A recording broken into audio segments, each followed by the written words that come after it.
नमस्कार विद्यार्थियों। IgM PG college पीलीमा के इस यूट्यूब प्लेटफॉर्म पर आपका स्वागत है। जैसा कि आपको पता है बीएससी फर्स्ट ईयर जूलॉजी और सेकेंड ईयर की ऑनलाइन क्लासें लग रही हैं और इसी संदर्भ में अपने बीएससी सेकेंड ईयर का टॉपिक को जो लास्ट लेक्चर था उसको कंटिन्यू करेंगे। तो बीएससी सेकेंड ईयर की जो बुक है मैमेलियन फिजियोलॉजी एंड इम्यूनोलॉजी, उसी में अपने जो लास्ट लेक्चर था उसमें हमने बताया था कि डाइजेशन पर टॉपिक हमने स्टार्ट कर रखा था पाचन वाला। और पाचन वाले जो फर्स्ट लेक्चर में हमने एलिमेंटिक नाम के पार्ट पढ़े थे, तो एक बार मैं आपको थोड़ा रिवाइज कर देता हूँ। जैसे एलिमेंटिक नाम के जो पार्ट्स हैं हमने उसमें देखा था कि एलिमेंटिक की शुरुआत मुख से होती है और एस तक होती है। मुख के बाद में मुख गुहा या बकल कैविटी, यानी इसको जैसे मुख के बाद में आपको पता है बकल कैविटी के बाद में ओसोफेक्स के बाद में फर्नेक्स के बाद में ओसोफेक्स, फिर स्टोमेच के बाद में स्मॉल इंटेस्टाइन के बाद में लार्ज इंटेस्टाइन, फिर अपेंडिक्स, रेक्टम और एंस, ये अपने इसके बारे में पढ़ा था। आगे हम इस टॉपिक को कंटिन्यू करेंगे। तो आज हम क्या करेंगे, तो जैसे ही हमने लार के बारे में बताया था आपको, जो फर्स्ट लेक्चर था कि लार ग्रंथि होती है जो बकल कैविटी में पाई जाती है और ये 3 प्रकार की होती है। तो हमने उसको एक एक करके आपको बताया भी था, जैसे पैरोटिड ग्लैंड है, सबलिंगुअल ग्लैंड है और सब मैंडिबुलर ग्लैंड है। इनकी पोजीशन भी बताई थी, कहाँ उपस्थित होती है। जैसे सबलिंगुअल ग्लैंड को हमने जीभ के नीचे बताया था और सब मैंडिबुलर को दोनों जबड़ों के बीच में जो संधि स्थल है वहां पर प्रेजेंट होती है। इसके बाद में हमने बताया था जो पैरोटिड ग्लैंड है, पैरोटिड ग्लैंड दोनों कर्णमूल हैं, यानी दोनों कान के नीचे एक एक प्रेजेंट होती है यहाँ पर इस साइड में। तो इसके बाद में हमने दंत सूत्र की भी बात की थी फर्स्ट लेक्चर में, और दंत सूत्र के बाद हमने दांतों की प्रकार भी बताए थे, जैसे इंसाइजर, कैनाइन,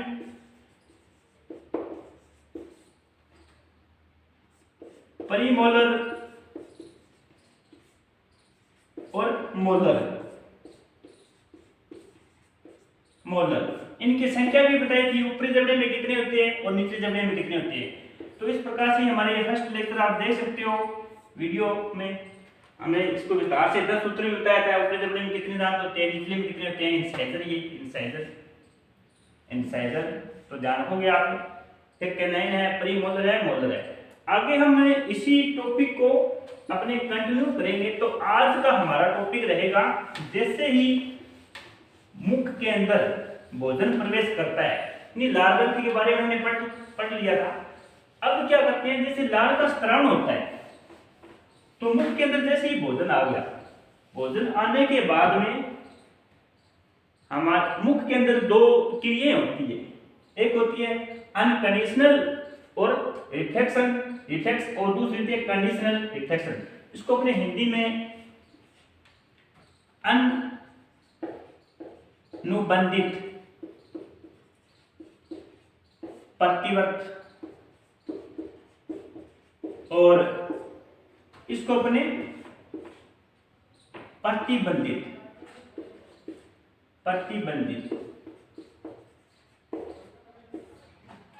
रिफ्लेक्शन या प्रतिवर्त कहते हैं। समझ गए होंगे आप, यानी ये प्रक्रिया स्वतंत्र रूप से होती है, अनुबंधित, किसी के बंधन में नहीं होती है। जैसे ही भोजन मुख के अंदर प्रवेश करेगा, ठीक उसी वक्त क्या होगा कि मुख के अंदर लार प्रकट होना प्रारंभ हो जाएगी। ये क्रिया जन्मजात होती है, ध्यान रखोगे आप। जन्मजात यानी अनकंडीशनल रिफ्लेक्शन क्या होता है, अनुबंधित, यानी कोई बंधन काम नहीं करेगा, यानी ये जन्मजात होगी। जैसे ही भोजन मुख के अंदर प्रवेश करेगा तो ये तुरंत स्टार्ट हो जाएगी। दूसरी होती है प्रतिबंधित, यानी इसको हम अभ्यास के द्वारा बंधित करेंगे। यानी जैसे मैं इसको आपको एक एग्जांपल लेके बताता हूं। जो पावलो चिकित्सक थे, डॉक्टर थे, जिसका अपने मनोविज्ञान में अध्ययन करते हैं, उन्होंने एक कुत्ते के ऊपर प्रयोग किया था और उसके आधार पर इसको समझाया था कि अनुबंधित प्रतिवर्त और प्रतिबंधित प्रतिवर्त क्या है। तो आप देखो ध्यान से, जैसे उन्होंने क्या किया, पहले कुत्ते को भोजन दिया, तो कुत्ते को जैसे ही उसने भोजन दिखाया तो कुत्ते के मुंह में लार आना शुरू हुई। तो लार आना मुंह के अंदर कुत्ते के स्वाभाविक प्रक्रिया है। फिर उन्होंने क्या किया, धीरे धीरे भोजन से पहले बेल बजाना शुरू किया, यानी घंटी होती है जो बेल, यानी ये भोजन था और ये हमारा यहाँ पर जैसे कुत्ता है, पहले क्या भोजन डायरेक्ट इसको दिया तो कुत्ते के मुंह में लार अपना स्वाभाविक प्रक्रिया है, ध्यान को गया स्वाभाविक क्रिया है। और फिर उन्होंने क्या बेल बजाई, यानी घंटी बजाई। पहले क्या की, पहले बेल बजाई, फिर उन्होंने भोजन को दिया। फिर क्या, पहले बेल बजाई इन्होंने पावलों ने, फिर भोजन को दिया। फिर एक दिन तो फर्स्ट डे तो क्या हुआ, कुत्ता इस बात को समझा नहीं कि बेल बजी, फिर भोजन को दिया, फिर कुत्ते ने लार टपकाई। तो जब बेल बजी थी तब कुत्ते के मुंह में कोई रिएक्शन नहीं हो रही थी, यानी लार नहीं टप रही थी पहले एक दो दिन।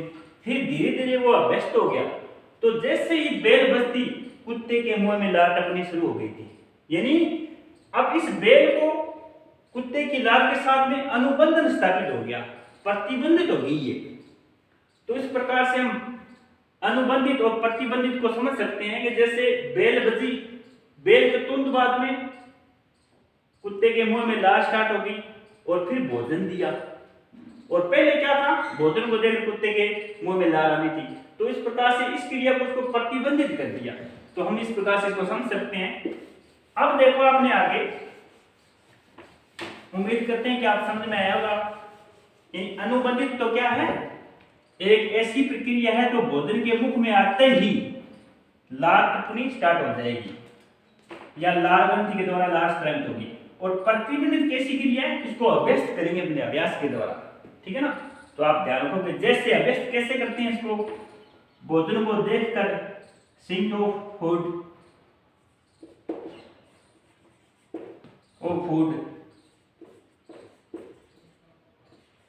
स्मेल ऑफ फूड, यानी भोजन की गंध के द्वारा ये क्रिया होती है, ठीक है ना। और इसके बाद में भोजन को देख के भोजन की जो स्मेल होती है उसके द्वारा और भोजन की जो अपने फीलिंग होती है उसके द्वारा या उसको अपने अभ्यस्त कर सकते हैं। आगे हम देखो, ये तो थी अनुबंधित और प्रतिबंधित क्रिया। इसके बाद में अपने नेक्स्ट इसी टॉपिक से संबंधित अपने इसकी क्रिया विधि पढ़े, लार की, यानी लार की क्रिया विधि क्या है, यानी लार स्त्रावण का नियमन। नेक्स्ट टॉपिक अपने लार स्त्रावण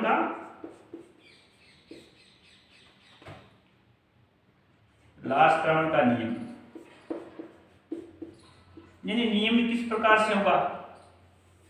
तो आप ध्यान रखोगे, लार का जो स्त्रावण होता है वो एक तंत्रिका के नियंत्रण में होता है, यानी यह की प्रक्रिया होती है, ये तंत्रिका कोशिकाओं के द्वारा संपन्न होती है। तो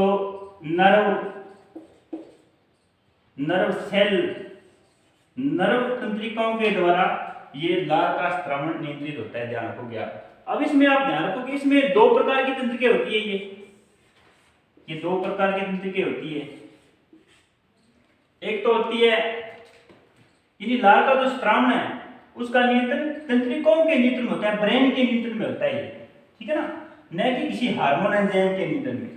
यानी लार का स्त्रावण कब करना है, कब बंद करना है, ये सब क्रिया तंत्रिकाओं के नियंत्रण में होती है। तो ये तंत्रिका दो प्रकार की होती है, एक तो इसमें अनुकंपनी, एक सहानुकंपनी, यानी सिंपैथेटिक नर्व्स,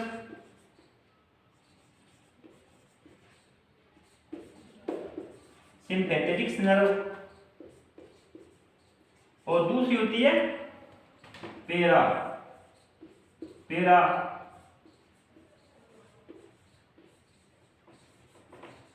पैरासिम्पैथेटिक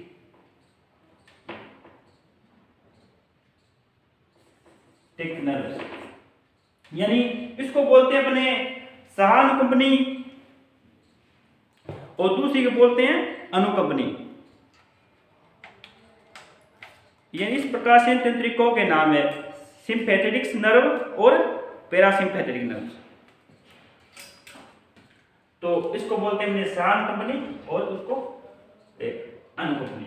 तो आप ध्यान रखोगे। अब इसके बाद में अपने देखना है इसकी आगे की क्रिया किस प्रकार से होगी। जैसे ब्रेन है,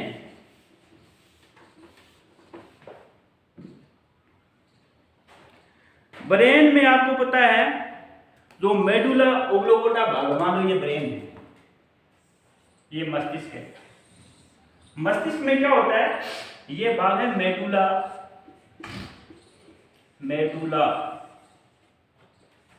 ओब्लोंगेटा।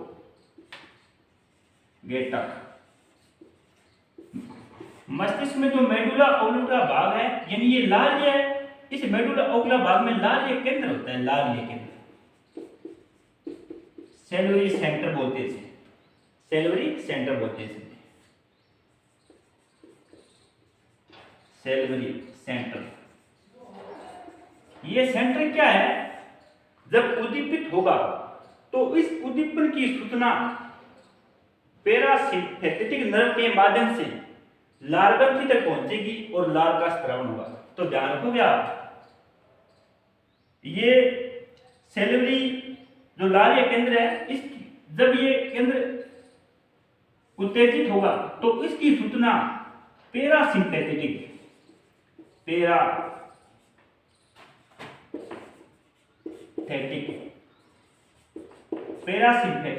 नर्व्स के माध्यम से, ध्यान रखो आप, पैरासिम्पैथेटिक नर्व्स के माध्यम से लार्य केंद्र से ये तंत्रिका क्या करेगी, लार ग्रंथि तक आएगी, लार ग्रंथि, और लार ग्रंथि में आके उसको उत्तेजित करेगी और लार का स्त्रावन होगा।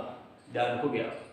अब इस लार का जो स्त्रावन हो गया, इसको बंद भी करना है, तो दूसरी एक नर्व होती है सिंपैथेटिक नर्व, सिंपैथेटिक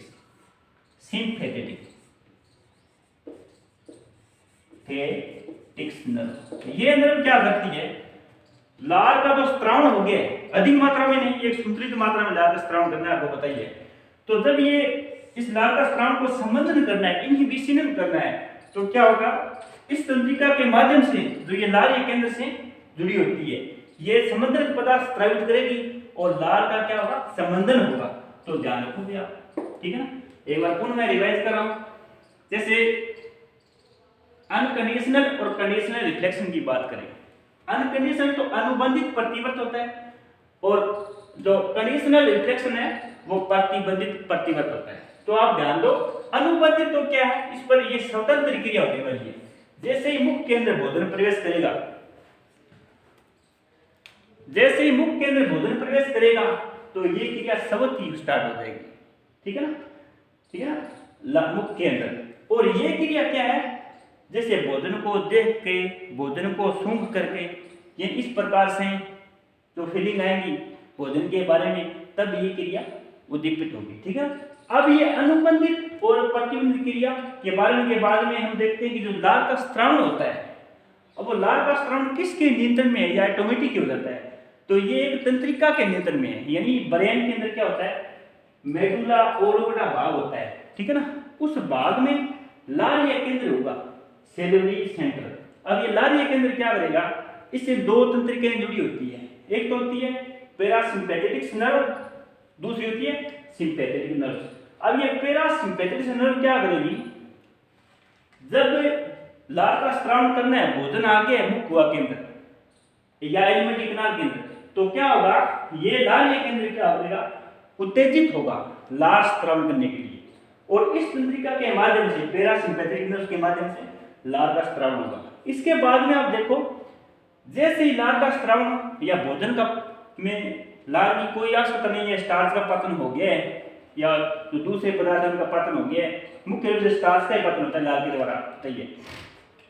तो स्टार्च का पतन किस प्रकार से होगा, आपको पता है स्टार्च क्या है, पॉलीसेकेराइड, और ये पॉलीसेकेराइड टाइलिन एंजाइम पर काम करेगा तो ये माल्टोज में, माल्टोज डाइसैकेराइड है। तो इसके बाद में स्टार्च का पतन हो गया तो क्या करना है, इसके बाद में इसका संबंधन करना है, ये लार प्रस्तारण का बंद करना है। तो क्या होगा, जो सिंपैथिक नर्व है ये क्या करेगी, इसे जो लार एक केंद्र से जो सूचनाएं रासायनिक पदार्थ के रूप में यहाँ पर लाल रंग की में आएगी और लार का स्त्राव बंद हो जाएगा। तो इस प्रकार से हमने आज इस कंडीशनल और अनकंडीशनल रिफ्लेक्शन के बारे में पढ़ा जो लाल ग्रंथि से संबंधित है। तो आज का टॉपिक हमारा यही है। कल इसी टॉपिक को जैसे हार्ना के जो पार्ट पढ़ रहे हैं अपने उसको कंटिन्यू करेंगे। तब तक के लिए धन्यवाद, जय हिंद।